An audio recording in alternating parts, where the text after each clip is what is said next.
اللهم صل على محمد يا ربي وارض عن المشايخ. اللهم صل على محمد يا ربي وارض عن الأئمة. اللهم صل على محمد يا ربي فارحم والدينا. اللهم صل على محمد يا ربي فارحم والدينا. اللهم صل على محمد يا ربي فارحم والدينا. اللهم صل على محمد يا ربي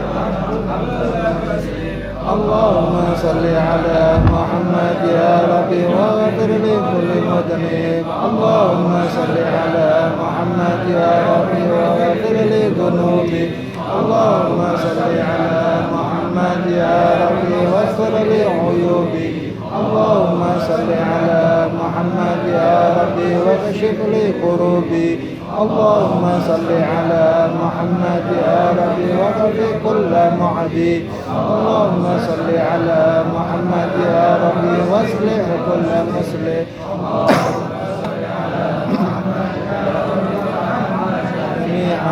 اللهم صل على محمد يا ربي وارحمنا برحمتك. اللهم صل على حبيبك سيدنا محمد وآله وصحبه وسلم. اللهم صل على حبيبك سيدنا محمد وآله وصحبه وسلم. اللهم صل على حبيبك سيدنا محمد وعلى آله وصحبه وسلم.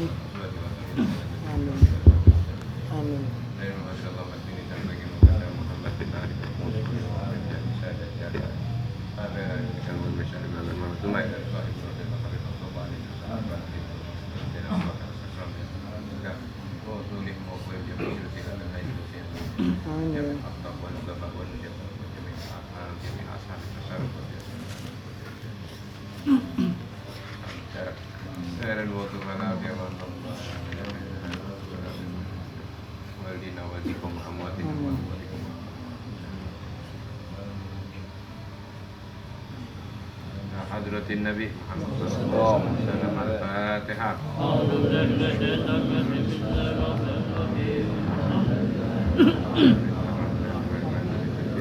Ya kana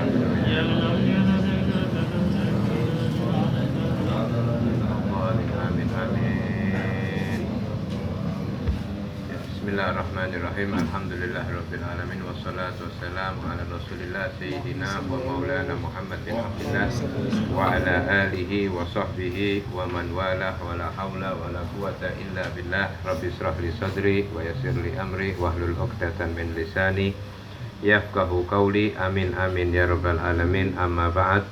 Ikhwani rahimakumullah, melanjutkan di dalam pembahasan kita yang masih berkisar di dalam permasalahan ijtinabul ma'asi, yaitu menghindari atau tidak melakukan daripada perbuatan-perbuatan maksiat, ya, meninggalkan daripada perbuatan-perbuatan maksiat. Maka ini dimulai oleh Al-Imam Al-Ghazali, yaitu termasuk di dalam tarkul manahi, yaitu meninggalkan perkara-perkara yang dilarang oleh Allah Subhanahu wa ta'ala. Maka dikatakan, maka wa'lam annaka innama ta'si Allahu bijawarihika wa hiya ni'matun minallahu alaik. Nah, maka ketahuilah sesungguhnya bahwasanya jikalau engkau ini bermaksiat kepada Allah Subhanahu wa ta'ala dengan anggota-anggota tubuhmu, ya, yang mana anggota-anggota tubuhmu itu adalah suatu kenikmatan yang Allah Subhanahu wa ta'ala itu berikan kepadamu, kata Al-Imam Al-Ghazali. Dan itu juga termasuk amanat yang Allah Subhanahu wa ta'ala berikan, ya, yang dan wadiah adalah titipan dari Allah Subhanahu wa ta'ala. Dan apa dikatakan? Maka mintalah pertolongan dari Allah Subhanahu wa ta'ala. Untuk apa? Untuk supaya Allah Subhanahu wa ta'ala itu melindungi daripada anggota-anggota tubuh kita dari maksiat kepada Allah Subhanahu wa ta'ala. Dan kenapa itu? Kenapa kita minta perlindungan? Karena ketika itu tujuannya untuk bersyukur kepada Allah. Ya. Ketika orang itu melakukan daripada maksiat kepada Allah Subhanahu wa taala dengan anggota-anggota tubuhnya, maka itu termasuk daripada kufrun. Artinya dia kufur kepada nikmat yang Allah Subhanahu wa taala berikan. Jadi artinya kebalikan daripada syukur. Jadi bagaimana cara kita ketika Allah Subhanahu wa taala memberikan suatu amanat yang ada pada tubuh kita, entah itu mata, telinga, lidah, kemudian hidung, tangan, kaki, perut dan lain sebagainya, dari semua yang ada pada anggota tubuh kita ini semua, bagaimana cara kita mengaplikasikan di dalam ketaatan kepada Allah Subhanahu wa taala. Dan itu adalah bentuk syukur. Maka dengan adanya di majelis kita hadir majelis taklim semacam ini, hadir majelis taklim, entah itu hadir majelis maulid, entah itu hadir majelis zikir, tahlil, yasinan dan lain sebagainya dari majelis-majelis khair. Itu secara kita tidak langsung kita sekarang ini bentuk syukur kita kepada Allah Subhanahu wa taala. Mata kita melihat dengan kitab yang Allah Subhanahu yang bersifat yang diridhoi oleh Allah Subhanahu wa taala. Kita mendengarkan perkara yang diridhoi oleh Allah Subhanahu wa taala. Lidah kita tadi menyebutkan zikir yang diridhoi oleh Allah Subhanahu wa taala. Badan kita berada dalam satu tempat yang akan mendapatkan nikmat dan rahmat Allah Subhanahu wa taala. Ini salah satu bentuk syukur kita kepada Allah Subhanahu wa taala. Ada seseorang itu yang ketika ada seseorang ini dari sahabat Rasulullah SAW yang mana dia ini tinggal pada satu tempat yang dia tidak punya tangan, kaki, mata. Ketika itu karena dia putus kakinya, tangannya, telinganya, terus kemudian matanya buta dan lain sebagainya. Tapi dia mempunyai satu kenikmatan yang Allah berikan selalu.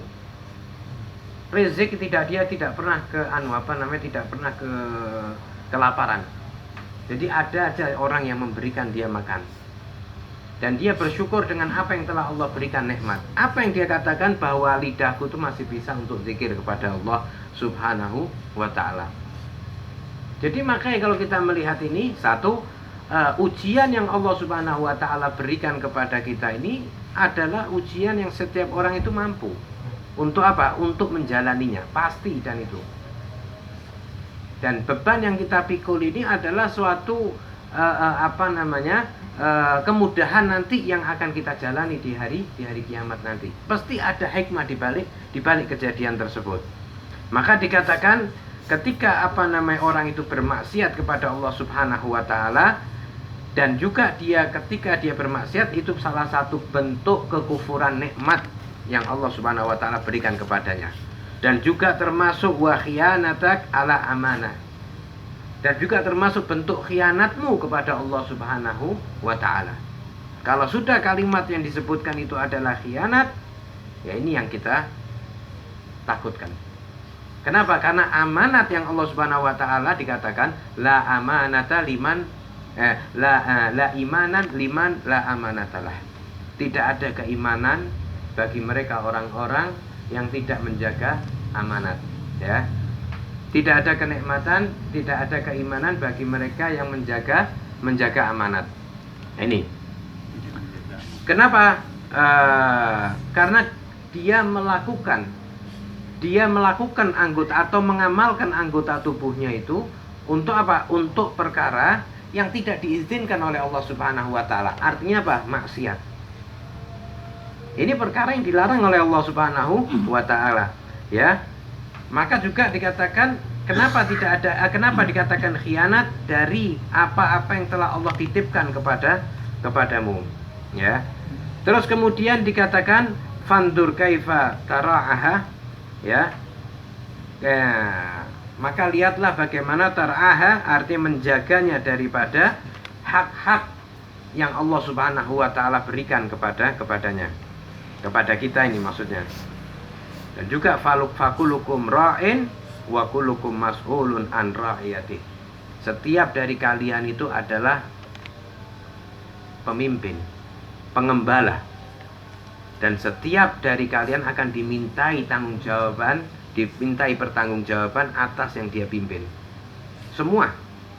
Bahkan sendiri, orang sendirinya pun, diri sendiri itu dia punya kepemimpinan atas dirinya sendiri.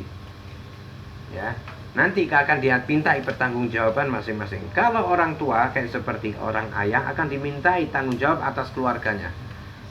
Ya, bagaimana dia dengan keluarganya, anak, istrinya, di dalam tarbiyahnya, mendidik di dalam permasalahan agama, cemburu kepada keluarganya ketika dia melakukan perkara yang dilarang oleh Allah Subhanahu wa ta'ala. Ya, ini yang perlu diperhatikan. Jadi kadang ada orang ini mau istrinya ngobrol atau duduk bersama laki-laki lain dan dia tidak ada urusan, bahkan tidak ada kecemburuan. Itu yang bahaya. Kenapa? Karena itu nanti dinamakan ad-dayus. Dayus itu orang yang mendapatkan azab dari Allah Subhanahu wa ta'ala yang sangat pedih di hari kiamat, dikatakan. Yaitu dayus ini orang yang tidak punya rasa cemburu dengan perempuannya atau mahramnya, perempuannya, ibunya, adiknya, dan lain sebagainya. Kenapa? Karena tidak ada tarbiyatul agama. Mindset itu sudah tidak ada. Menganggap agama ini kolot atau kaku dan lain sebagainya. Padahal kehidupan kita di dunia ini tidak lain dan tidak bukan untuk agama. Kan kita sudah jelaskan di awal-awal pertemuan. Hidup kita di dunia ini Allah ciptakan cuma untuk agama, tidak untuk yang lain. Tapi jangan memaknai agama ini sempit. Artinya Anda mau sekolah sampai setinggi apapun, itu yang diminta oleh agama. Ya kan? Ketika Anda jadi dokter, maka dokter yang berdasarkan agama. Jangan tujuan dokter untuk malpraktek atau tujuan dokter untuk yang supaya mendapatkan uang. Ketika Anda mau jadi polisi, polisi yang beragama.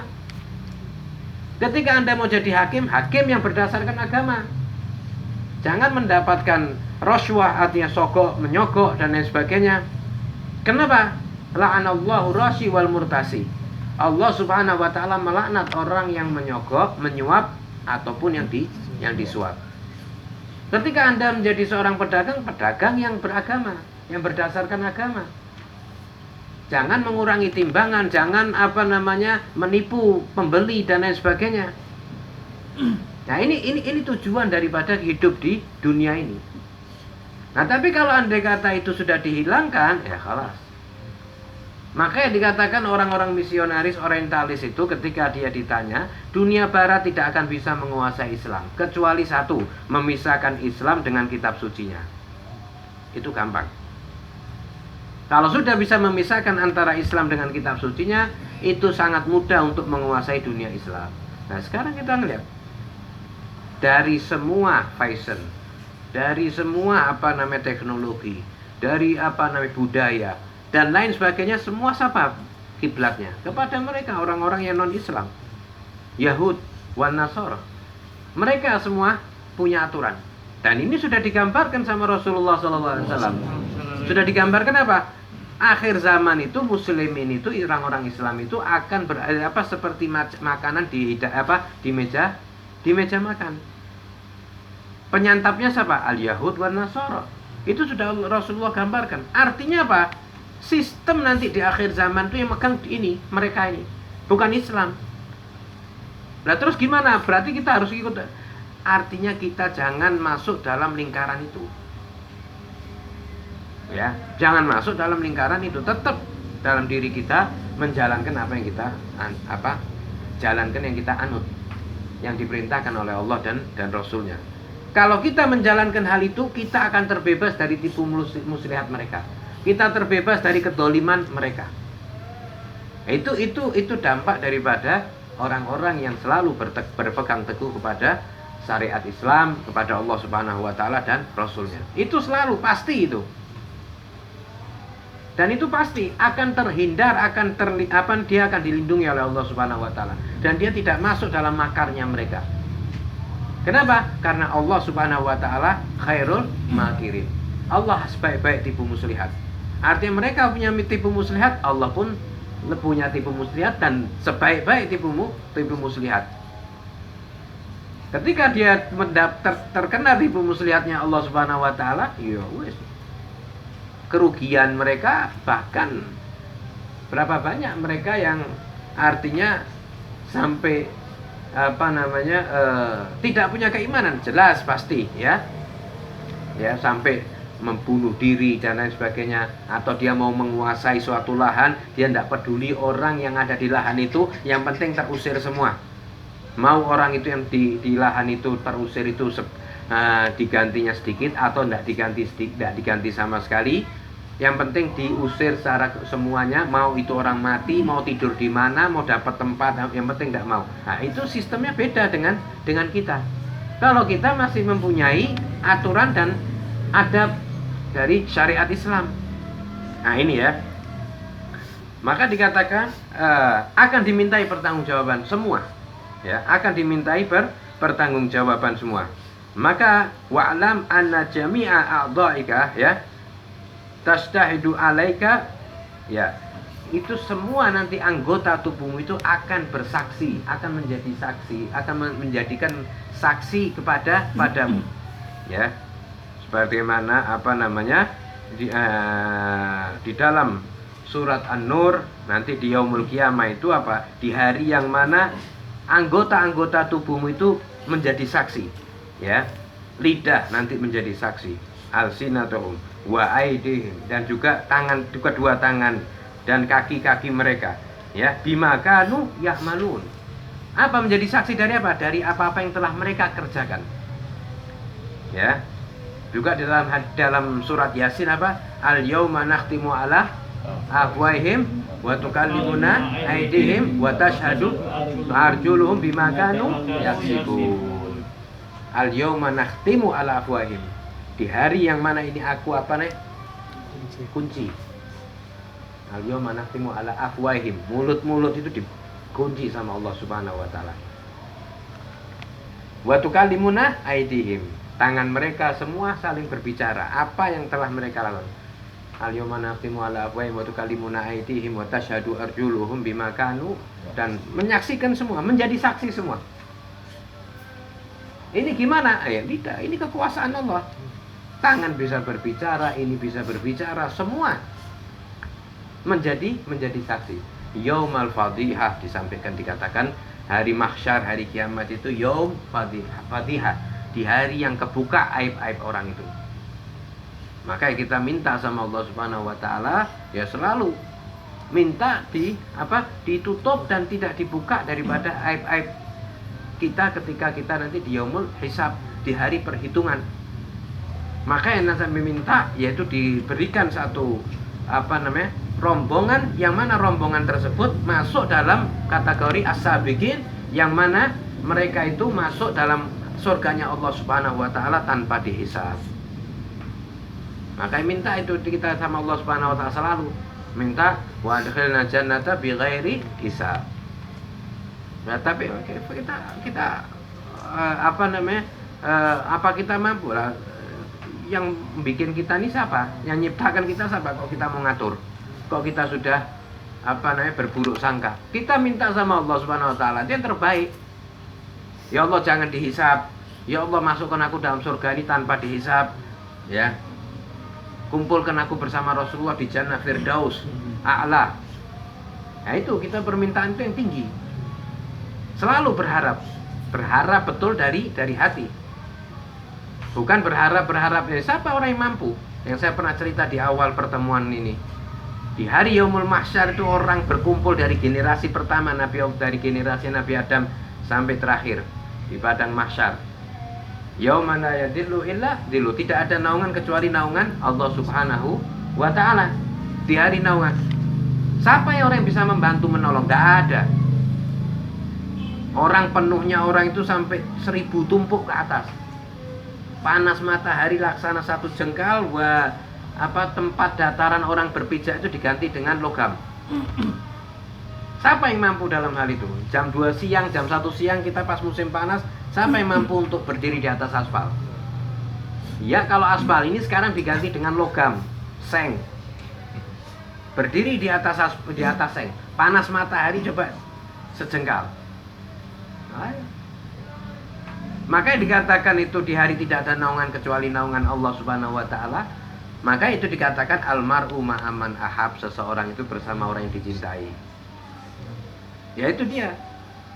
Maka dari sekarang ini ya kita alhamdulillah bersyukur kita kepada Allah Subhanahu wa taala, yaitu masuk dalam kategori hadis man yuridillahu bihi khairan yufaqihu fiddin, yaitu barang siapa yang dikehendaki oleh Allah Subhanahu wa taala kebaikan, maka Allah pahamkan orang itu dalam permasalahan agama. Itu yang orang hakikatnya tahu. Kita ini sekarang digerakkan hati kita ini untuk duduk di dalam satu majelis untuk bisa memahami ilmu agama. Itu berarti masuk dalam kategori bagi mereka orang yang dikehendaki kebaikan sama Allah. Allah pengen menjadikan orang ini menjadi orang yang baik. Allah pahamkan orang itu dalam permasalahan agama. Allah pahamkan. Entah bagaimanapun, walaupun datangnya ke tempat majelis dan lain sebagainya ada tujuan lain atau tidak ikhlas atau gimana atau ada lain sebagainya, seperti di zamannya Al Habib Hasan bin Shalih Al Bahar. Ya, zaman Habib Hasan bin Shalih Al Bahar itu dia ada orang mau nagih hutang. Nah, orang yang ditagih hutang ini selalu tidak ada di rumah. Nah, kemudian orang yang nagih hutang ini dia tahu, dia selalu berada di dalam majelisnya Habib Hasan bin Shalih Al Bahar. Akhirnya dia mau tidak mau hadir majelisnya Habib Hasan bin Shalih Al Bahar. Tujuannya apa? Untuk menagih hutang orang yang hadir di situ, salah satunya. Akhirnya mendengarkan, akhirnya mendapat rahmat, mendapat ini. Kemudian dia mulai kebuka daripada hadir majelisnya Habib Hasan bin Shalih Al Bahar. Keluar dari majelis itu ketemu sama orang yang punya hutang. Wah, orang yang punya hutang minta maaf, belum bisa. Oh enggak, sekarang hutang kamu saya lunaskan. Walaupun hadir itu tanpa niat yang baik, tapi rahmat Allah pasti terkena. Ya. Maka dikatakan orang yang rahmat atau diturunkan rahmat pada satu tempat ini, kalau dia masih ada yang baik, artinya niat yang baik dan lain sebagainya, ya artinya merata terkenanya. Itu dia. Jadi perlu diperhatikan dengan hal-hal yang demikian. Jadi semua akan dimintai pertanggungjawaban di hadapan Allah Subhanahu wa taala. Ya.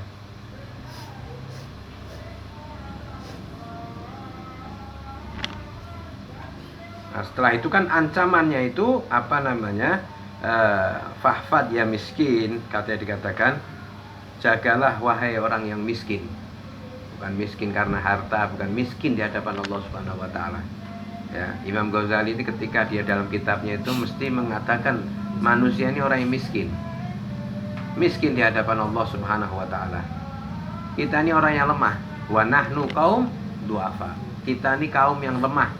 Tidak ada orang yang bisa mampu untuk apa namanya mengandalkan dirinya, entah itu dengan hartanya, entah dengan ilmunya, entah dengan kekuatannya, entah dengan keberaniannya, entah dengan apa namanya kekuasaannya, jabatannya dan lain sebagainya. Tidak ada yang mampu untuk apa dia andalkan itu di hadapan Allah Subhanahu wa taala. Oh, tidak ada.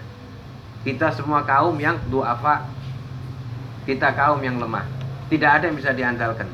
Illa kita mengharapkan daripada Allah Subhanahu wa taala rahmat dan juga apa namanya ampunan, maghfirah, barokah dan lain sebagainya dari anugerah-anugerah Allah Subhanahu wa taala di dalam kehidupan dunia sampai di akhirat.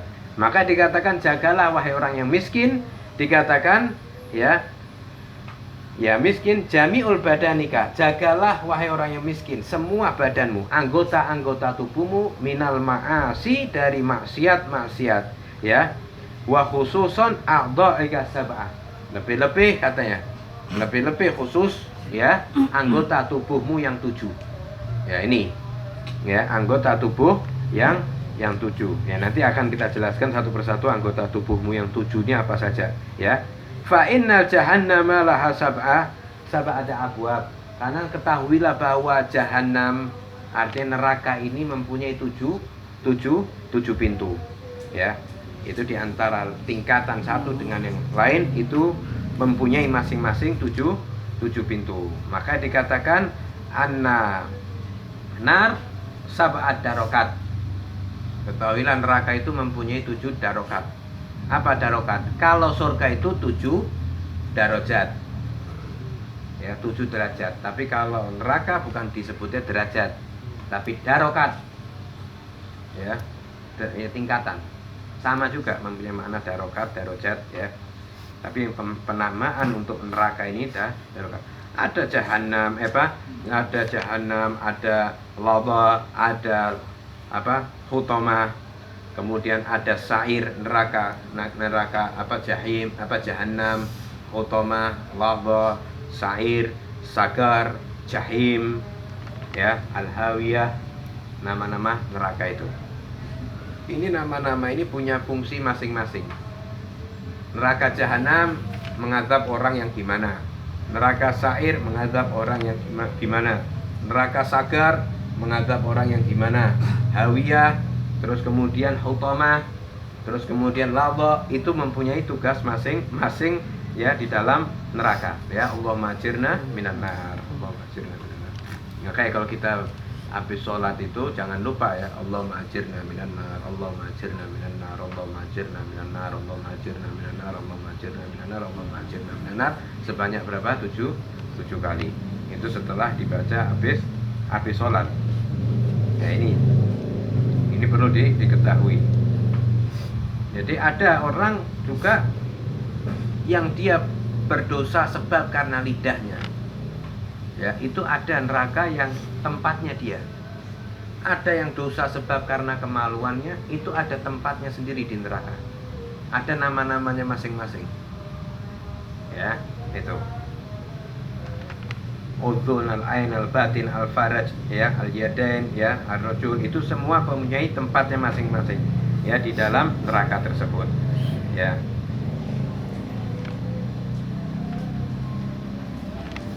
Ini gambaran ya dari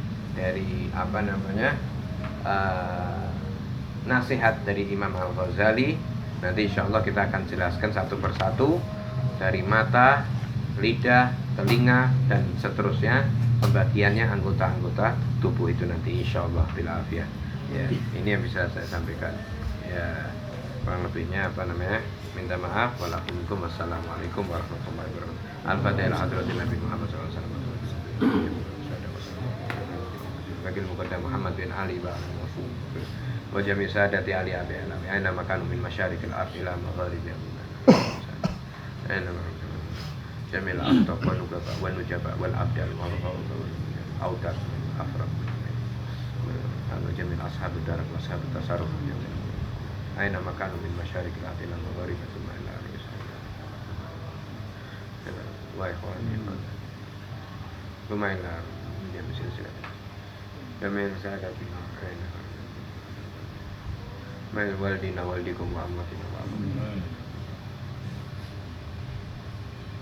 demi Allah wa Allah ta'ala wa kikna bitaqwa wal istiqamah wa inna min mujibatina ada fil hal wal mal wal sabab wa lana wal walidina wal auladina wal masyayikhina wal ikhwanina wal man hasana min al-muslimin bi rahmatika ya arhamar rahimin wa anna Allah yakhtim lana wa lakum bil husna badatul umur fi ta'atina bi khairin wa tubalaka wa ja'al quburana rawdah min riyadil jannah wa la taj'al hufratan min hufarin niran wa adkhilna jannata bi ghairi hisab wa la iqab wa la ta'ab wa la adab wa la ita fi jannatil a'la firdaus ma'an nabiyyin wa siddiqin wa syuhada wa salihin wa alaihi madrasin wa fa'al kadzalik li walidina wal jadina wa li auladina wa li dzurriyyatina wa li muhibbina wa li talamidina wa liman ahabbana fi wa liman ahsana ilaina wa li jamil muslimina bi rahmatika ya arhamar rahimin wa sallallahu ala sayyidina Muhammadin wa ala alihi wasallam walhamdulillahi rabbil alamin. Sirrul Fatihah.